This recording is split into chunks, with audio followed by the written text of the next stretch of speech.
સુરતના ડિંડોલી વિસ્તારમાં એક ચોંકાવનારી ઘટના સામે આવી છે, જેમાં એક દંપતીએ પોતાના ઘરે પેઇંગ ગેસ્ટ તરીકે રહેતી મહિલાના 13.89 લાખની કિંમતના સોના ચાંદીના દાગીના અને રોકડની ચોરી કરી હતી.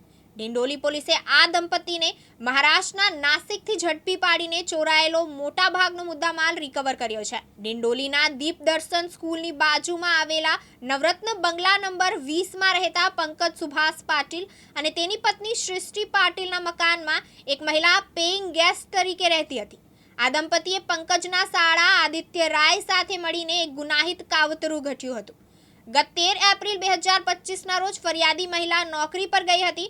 તે સમયે સવારે 8 થી સાંજે 4ના સમયગાળા દરમિયાન દંપતીએ મહિલાના રૂમમાંથી કુલ 13,45,000ની કિંમતના સોના ચાંદીના દાગીના અને રોકડની ચોરી કરી હતી. આ મામલે ડિંડોલી પોલીસ સ્ટેશનમાં ગુનો નોંધવામાં આવ્યો.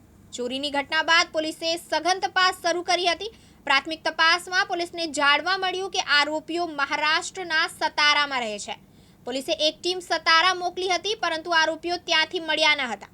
જોકે ટેકનિકલ સર્વેલન્સ અને હ્યુમન ઇન્ટેલિજન્સની મદદથી પોલીસને ચોક્કસ બાતમી મળી કે આરોપીઓ 4 વ્હીલ કાર રાખે છે અને હાલમાં મહારાષ્ટ્રના નાસિકમાં રહે છે. માહિતીના આધારે ડિંડોલી પોલીસની બીજી ટીમ તાત્કાલિક નાસિક પહોંચી હતી. ત્યાંથી પોલીસે આરોપી દંપતી પંકજ સુભાષ પાટીલ અને સૃષ્ટિબેન પંકજ સુભાષ પાટીલની ધરપકડ કરી હતી અને ગુનાહિત કાવતરામાં સામેલ પંકજના સાળા આદિત્ય રાયને પકડવા માટે પણ ચક્રો ગતિમાન કર્યા છે. મુકેશ ગુરવ, દિવ્યાંગ ન્યૂઝ, સુરત.